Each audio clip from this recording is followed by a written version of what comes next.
Okay, we're now ready to talk about public key encryption, which is probably one of the most important reasons why number theory has such big applications in the private sector as well as in the intelligence community. Surprisingly enough, the mathematics behind public key encryption and the RSA encryption system, which we're going to talk about here, is not that hard actually. We'll need Fermat's little theorem, we'll need modular arithmetic, and that's just about it, really. However, more importantly, we need to talk about the idea of public key encryption, because once you think about what it takes to send and receive encrypted messages, you realize that public key encryption almost sounds too good to be true. So we will first think a little bit about what encryption and decryption can do for us, and then start talking about how the system itself works. So let's take a look. And we will take a look from a very modern point of view when we talk about encryption and decryption, because one of the things that is certainly interesting in the internet age is the server-client traffic. So you've got a server, a computer, that services client A, B, C, D, E, and also client X, and client X is over here because this will be the somewhat unlucky one. And what happens is that data is going back and forth between the server and the various clients, and this data could be things like placing orders with a credit card if this server is some kind of company from which these clients want to purchase something. And so what happens is that in order to make the order safe, the server sends the client an encryption key or an encryption mechanism, and the client then uses that encryption mechanism to send encrypted information back. And so, for example, and I cannot completely confirm it, but when you are sending information over a secure server, sometimes these things have really long URLs, and I think that is part of interchanging some of the encryption keys and the like. However, what can happen is that there is an attacker, an identity thief, who monitors the server client traffic. And because the internet is so huge, even though of course any kind of company that runs servers will try and do their best to make sure that they don't get hacked, but it cannot be excluded. So in the case of an attack, the attacker would just monitor the traffic, and the problem with that is that that would mean that the attacker can receive the encryption key that is sent to you, and the attacker can intercept the information that you have encrypted with the encryption key. Don't panic. However, what could then happen is that if the attacker can reverse the encryption key, the attacker would have access to the data that you sent. So why is that something that doesn't work? Well, historically, it looks a lot better for the attacker than for us at that point of view, at that point in time, because, well, the idea for encryption and decryption is quite simple, right? You want to send communications that they are not supposed to understand, even if the transmission is intercepted. And in internet commerce, you are provider and client because it's communication, and they are hackers and identity thieves. In the intelligence community, you are an operative and corresponding intelligence agency, and they are another intelligence agency. These intelligence agencies have very idiosyncratic definitions of who the good guys are, but that's also somewhat legit in a similar way as when we were talking about commerce. You just don't want your communications to be intercepted, I guess. And then, of course, the applications where things become very, very important are war, where you could be a field commander in Central Command, and they would be an opposing army. And again, neither army on either side wants to reveal its plans to the other army. Let's just be glad that for most parts of this world in this day and age, this is not a primary application anymore, at least not when it comes to transmitting combat orders. And I hope that humanity will be able to keep it that way, and maybe even eradicate the last few wars that are still out there, which should not be trivialized because they still cost people's lives. Okay, so how can you safely encode messages? And it really goes back to the applications in war times, because that is where the first cipher that is recorded, or the first significant cipher that was recorded, that's where that comes from. It's called the Caesarian cipher because it was designed, or at least used, by Julius Caesar. And well, in Caesar's times, most people, including Romans actually, were illiterate, but that did not mean that you could simply send written communications to the few literate commanders that you have, to the commanders that you have who are literate. Beyond a certain level in command, they simply had to be literate, I would think, because there also were literate barbarians who could, if the message is intercepted, could just simply read it. Okay, so the Caesarian cipher is that you scramble the letters of the alphabet, and so it's very simple. The word hello would become Y-gap, because H becomes a Y, E becomes a G, L becomes an A, and O becomes a P. To send a message, you need to know how to encode the message, and that's of course just that H becomes a Y, E becomes a G, L becomes an A, and O becomes a P. To read the message, you need to know how to decode it. So the Y goes back to the H, the G goes back to the E, the A goes back to the L, and the P goes back to the O. And here's where you already see the problem, because the difference between encoding and decoding is just that the arrow goes in the opposite direction, right? So that means if you know how to encode the message, you also know how to decode the message. Yeah, as soon as you can encode, you can decode too. And that means sender and recipient must keep the code private, which is why this is called private key encryption. And if this looks somewhat familiar to you, this kind of scrambling letters is now something that you can find in newspapers on the puzzles page, on the newspapers that I read. It's called a crypto quote, where simply a quote is written and letters have been interchanged. You don't know what letters have been interchanged for what, but typically it's not that hard a puzzle to really still figure it out, because you can attack this, even if you didn't know the key, you could attack this by thinking about which letters are most frequent in the English language. Most frequent letter is E, and so then the most frequent letter in the encoded message is very likely to be E, and you would then start decoding short words like A and the and so on. And from more and more letters that you hope to have decoded, you can ultimately decode the whole thing. So even though this was certainly very, very innovative for its time, it has weaknesses, crippling weaknesses really, from a modern day point of view. However, private key encryption basically was the only thing that people could do up until the 1970s. The encryption mechanisms became more complicated, but it was always the same thing. If you know how to encode, then technically you also knew how to decode. And so basically that means if one of the owners of the key reveals the key, then all communications are compromised. And that would mean that one captured centurion jeopardizes legions.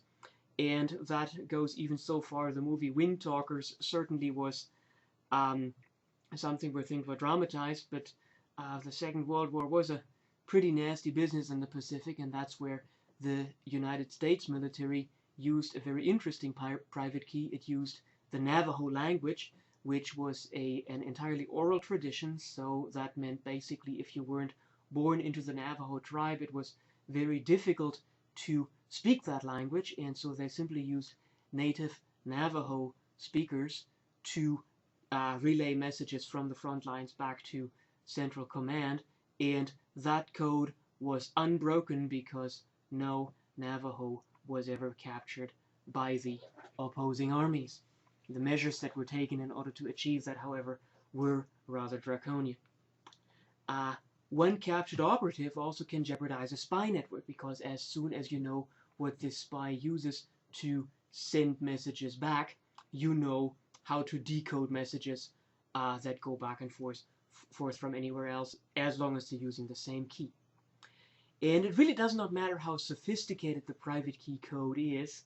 From the encoding process, again, in principle, you can find the decoding process, where the most famous example probably is the Enigma machine, which was used by the German military to encode messages in the Second World War.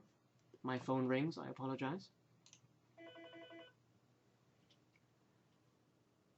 Okay, so the Enigma machine was used by the German military to relay orders, and breaking the Enigma code was achieved by a group of mathematicians around Alan Turing, and the breaking of the code helped greatly in shaping the evacuation of British forces from Dunkirk. It then continued to develop because there was a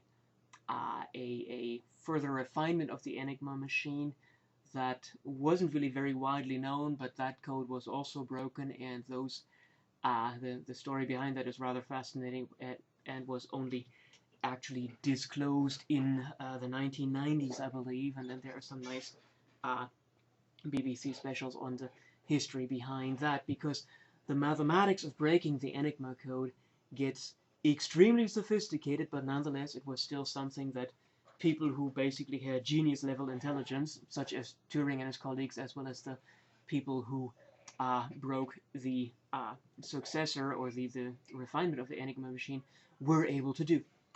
So, somehow we still think, even though the encoding mechanism for internet transactions is public, we consider internet transactions to be safe.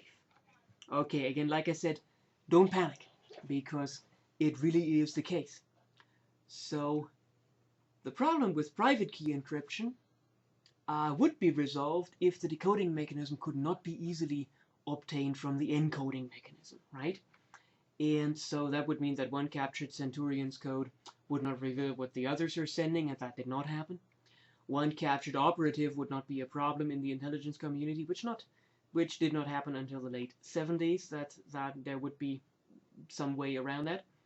And internet transmissions could be considered safe, and we do consider them as safe as can be. So how do you get something like that? Basically, the answer is you make breaking the code depend on being able to solve a really hard problem, like the factorization of a large number. So what we're going to talk about now for the RSA encryption is not a secret at all. Everybody with an interest can look up, and we're going to see it in this presentation also, anybody can see how the mechanism works. However, there is one step in the encoding that is not revealed, that is only part of what you need for the decoding, and any attack depends on something that is considered a really, really hard problem. Okay, so RSA encryption is named after its official inventors, or its known inventors for a while, Rivers, Shamir, and Edelman, who published this paper here in 1978. However, it turns out that a British mathematician named Cox, who was working for British intelligence, had pretty much invented the same scheme about 5 years earlier, but of course, because he was working for a clandestine agency, was not allowed to publish, whereas these gentlemen were just research mathematicians and they felt free to publish. So, what are the ingredients? Well, we take two fixed and distinct prime numbers, p and q, and we compute the number n, which is just the product p times q. And that number must be hard to be factored, and that means that in current applications, large proprietary prime numbers you definitely keep secret, are being used. We then compute phi of n, which is p minus 1 times q minus 1, and this phi really is the Euler phi function, even though we're not going to use any properties of the Euler phi function, so it's not that relevant, it just happens to be the same thing. Then we need a number e, which will be the encoding key. That number is between 2 and phi of n minus 1, and it must be so that the greatest common divisor of e and phi of n is 1, so it must be something that has a multiplicative inverse. And, well, at least there is an efficient algorithm to check candidates for e, namely Euclid's algorithm, right? So even if you can't find one of these numbers right away, you just keep checking until you find one. And d is the multiplicative inverse modulo phi of n, and there is again the efficient algorithm, Euclid's algorithm, to also find d. So as soon as you know that e and phi of n have greatest common divisor 1, you can also keep running the algorithm, the second part of the algorithm, to find d. And basically then the idea is that n and e, the couple of numbers here, this pair of numbers, that's the public key, and that is disseminated with the instructions how to encode to anybody who's interested in it and for anybody who needs it. However, D is the private key, and that is the part that is being kept secret. What we're going to do now is we're going to discuss how encoding and decoding works. We're going to show that encoding and decoding works, and then we're going to talk about why this is safe. So, how do you send messages? Well, your message is going to be a large number that is supposed to be smaller than n, or a string of numbers. And so what you do there is you take blocks of letters, turn those into strings of numbers, and then those strings of numbers become one of those numbers, m, and if your message does not fit into one block, well, then you just cut your number up into several blocks. There's an awful lot of pre-processing that can and does go on there also, which leads into more details about encryption and decryption that I don't want us to talk about right now. I just want to focus us on the main principle, which is the reason why people are so interested in large prime numbers here. You want to group, so for example, what you do is you group letters in blocks and encode those blocks with numbers. What you want to make sure is you want to make sure that a crypto quote style approach is unlikely to break the code. So if you use RSA encryption on individual letters, then basically all you're doing is a crypto quote on steroids, and yeah, that's your own fault. You don't do that. Your encrypted message then is the code, and the code is simply that you take your message and you raise it to E, that encryption code, and you then of course take the remainder modulo n, and yeah, use the positive residue smaller than n for convenience. So that is potentially a large number, of course, but it's certainly not as large as what you get if you keep exponentiating here. So you need modular exponentiation. The decrypted message, well, basically you receive, somebody who is supposed to receive it, or somebody who isn't supposed to receive it, receives the coded message, and basically what you do is you take the coded message and you raise it to D, and that decrypted message, when you take the representative of the equivalence class modulo n, that is between 0 and n minus 1, that is supposed to be m, and again, because D is the privately kept decryption key, at least directly with this approach, only the people who are supposed to decode the message will be able to decode it. So why does this work? Well, here's the theorem, and the theorem just says that it works. We'll do the proof on the next slide. RSA encryption, with notation as above, if the coded message is m to the e modulo n, then c to the d is equivalent to m modulo n. Yeah, what else would it be, right? So why does this work? Well, you take c to the d, and, well, c to the d is nothing but m to the e to the d, and that's m to the e times d modulo n, right? That's just algebraic laws. So d times e now is equivalent to 1 modulo p minus 1 times q minus 1, right? That's how d and e were chosen. That means that d times e is also equivalent to 1 modulo p minus 1, and d times e is equivalent to 1 modulo q minus 1. That means there are numbers x and y, so that e times d is 1 plus x times p minus 1, and it's also equal to 1 plus y times q minus 1. And so what does that mean? Well, if p, this one of those prime numbers, if p does not divide the message, well then by Fermat's last little theorem, used in the last step, we obtain the following. C to the d is equivalent to m to the e times d, which is m to the 1 plus x times p minus 1.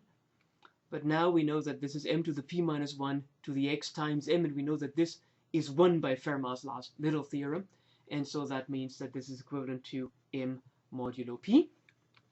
If p does divide m, well then it's even easier, because if m is a multiple of p, then c to the d is m to the e times d is 0 to the e times d, and that's just 0, which is m modulo p, so that really doesn't happen that often, I would think.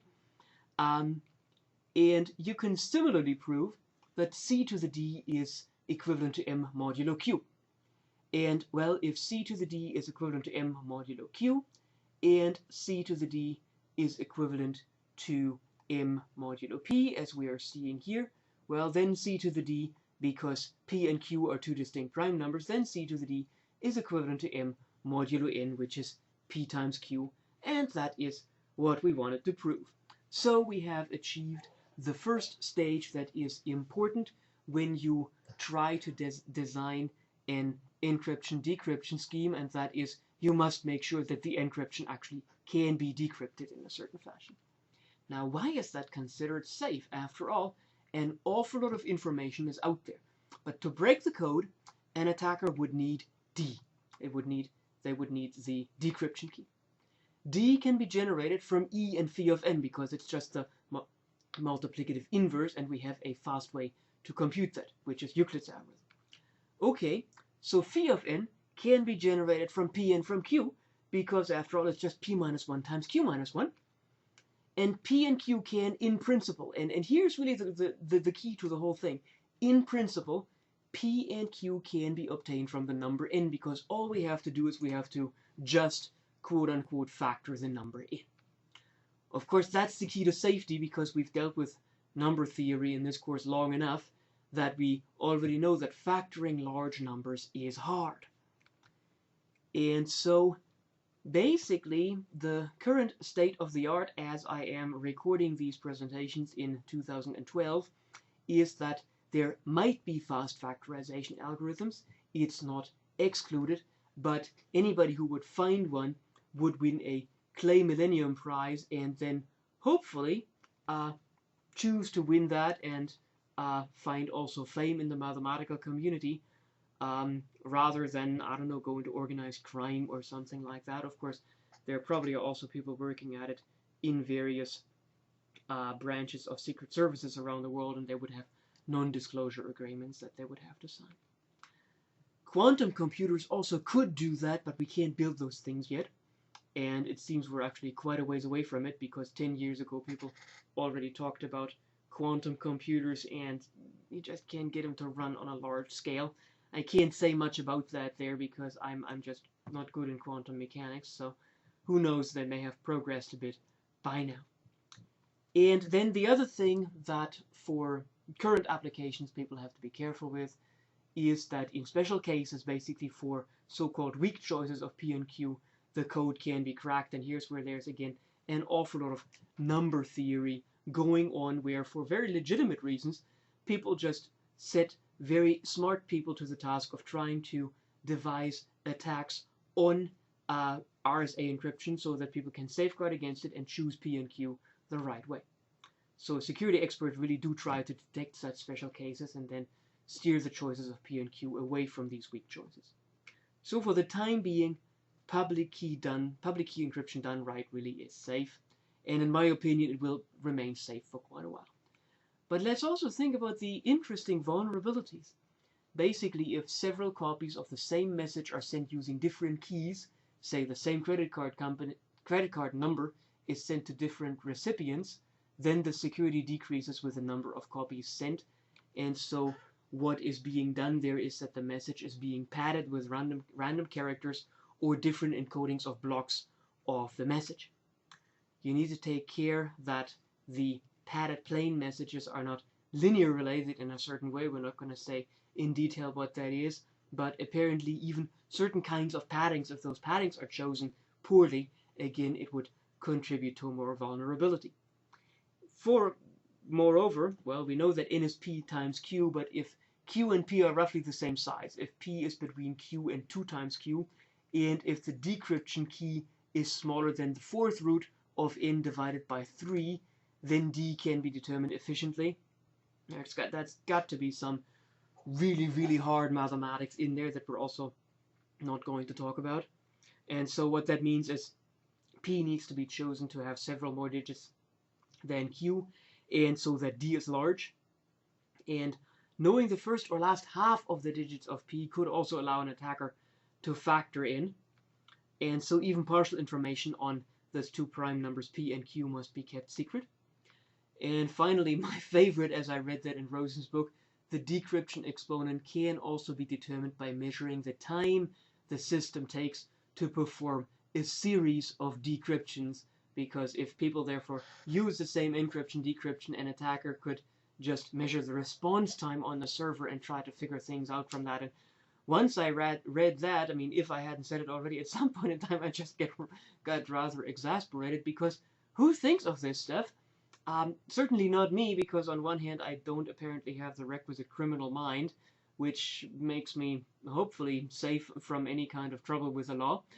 And on the other hand, then, of course, what people have to do is they need to guard the decryption system even from these kinds of observations. And of course, you can do that by just randomly varying the response times a little bit. I mean, if the response times is in the milliseconds, then a user isn't going to see an extra 100 millisecond or so, because transmission time also takes some time. Or you could also, well, you vary them, or you pad them so that every response takes the same amount of time. There is a variation on the RSA encryption system called the Rabin crypto system, so that basically it can be proved that if there is a decryption without knowing the factorization of n that takes f of n bit operations, then factoring n will take 2 times f of n plus log 2 of n operations. So basically there is a variation of RSA encryption so that the complexity of an attack on this system is almost the complexity of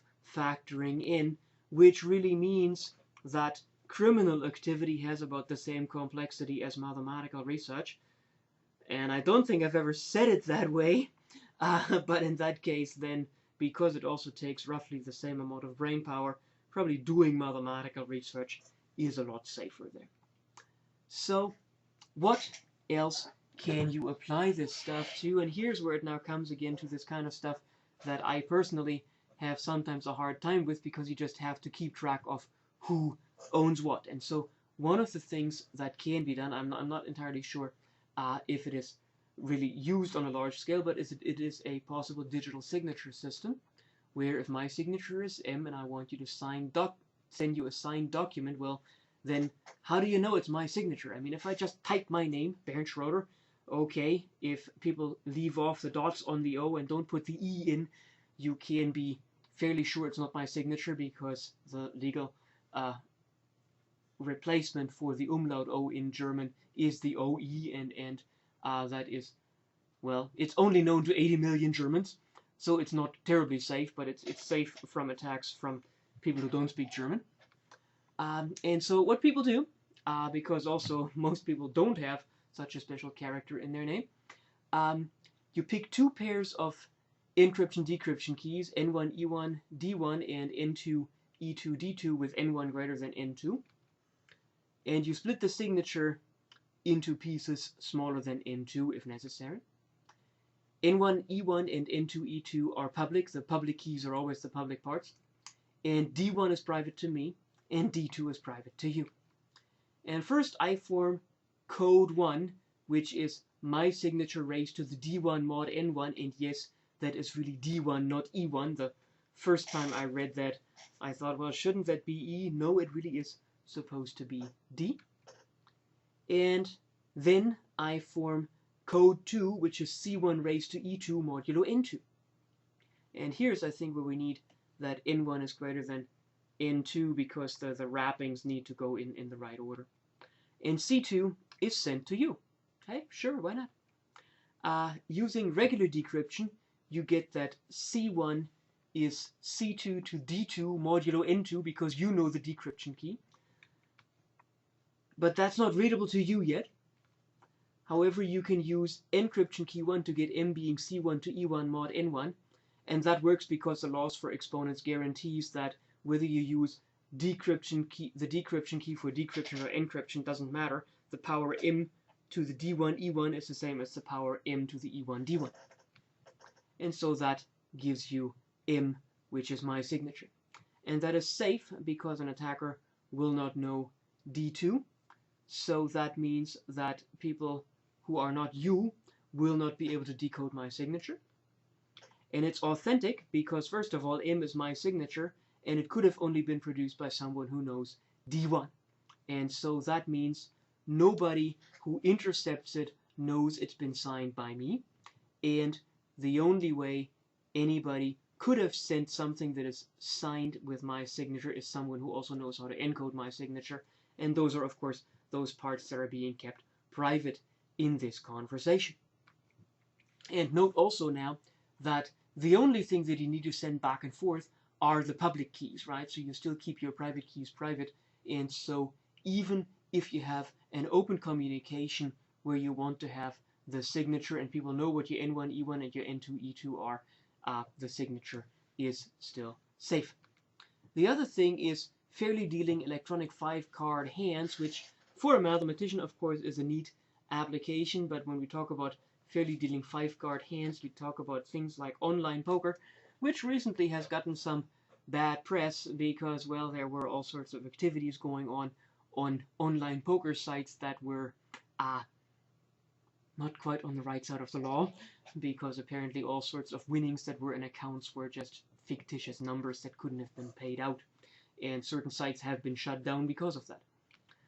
There was a really saucy comment by someone who was in the process of shutting down these sites, saying, "Who would have thought that on gambling sites criminal activity could be going on?" Well, yeah, okay, so let's be careful with that.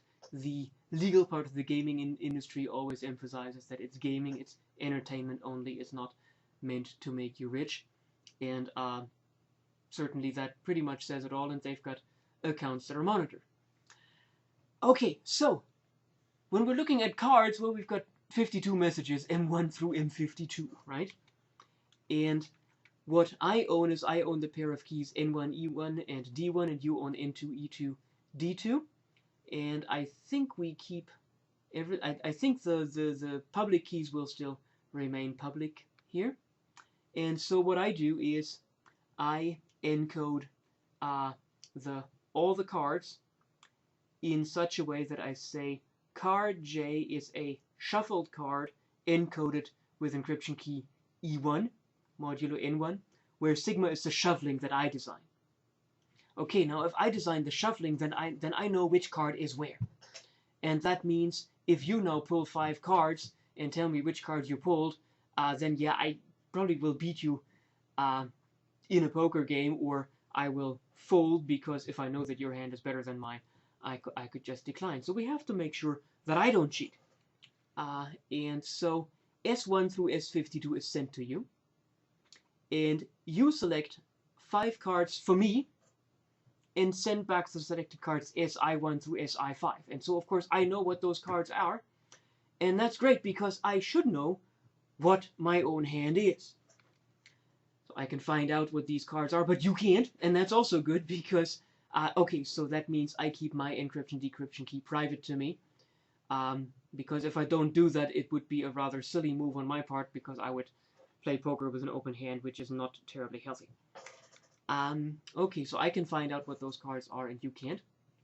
You select 5 more cards for yourself, but what you do is you encode that with your encryption key, and you send those cards to me. And so basically what that means is that technically I have something to hold on to that says I can reconstruct the cards that you had, but while we play the game, I don't know what they are, so I can't read them. But what I do is now I encode those cards with my decryption key and send that back to you. And the effect of my encoding is basically undone, yeah, and that's because right now you can't read your cards for yourself yet. And so because I decode those cards for you, you can take a look at your own cards. And so now that means not only do both of us have something in hand that says we can, at the end of the game, decode what the cards were, we also can read our own cards. And because you just simply compute your M sigma of jk, which is ujk to the d2, which decodes your own encryption, and that means that is your hand. Now, of course, you repeat that all for drawing cards, and you just make sure that cards that are already owned are not being drawn. And at the end of the game, you have to reveal the decryption keys so that the claimed hands really can be verified. And again, because this encryption-decryption scheme is safe from attacks, this set up for a fair interchange of cards, even over the web and even with one person shuffling and the other person dealing, is something that would be a fair game as long as nobody can launch an attack on your encryption decryption keys. So what have we seen here? We have seen a little bit of the history, and I hope that through the historical stories you have seen a bit on how public key encryption can make the interchange of information rather safe. We have then talked about RSA encryption. We have verified that RSA encryption works. We have also seen that it's really not that hard to implement, and one of the things that you most likely have on your homework is to do a couple of encryptions and decryptions with the RSA scheme, and to research a little bit deeper what else can be done with the scheme. We have then seen why the scheme is deemed safe, and that is because it is really hard to factor the number in if you've got a factor in that is easy to factor, where easy is a relative term, because we have seen that there are various rather sophisticated attacks apparently, but as long as n is not easy to factor, you have something that is safe. And then we've looked at some applications of which I am really not sure how much they are being employed in the private sector or in the intelligence community, but for which we have certainly have seen that the interchange of data is safe.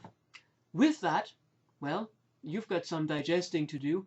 This presentation hopefully wasn't nearly as headache-inducing as some of the other ones, because, well, mathematically it really, without trying to take anything away from the people who invented these schemes, mathematically it's not that hard to understand.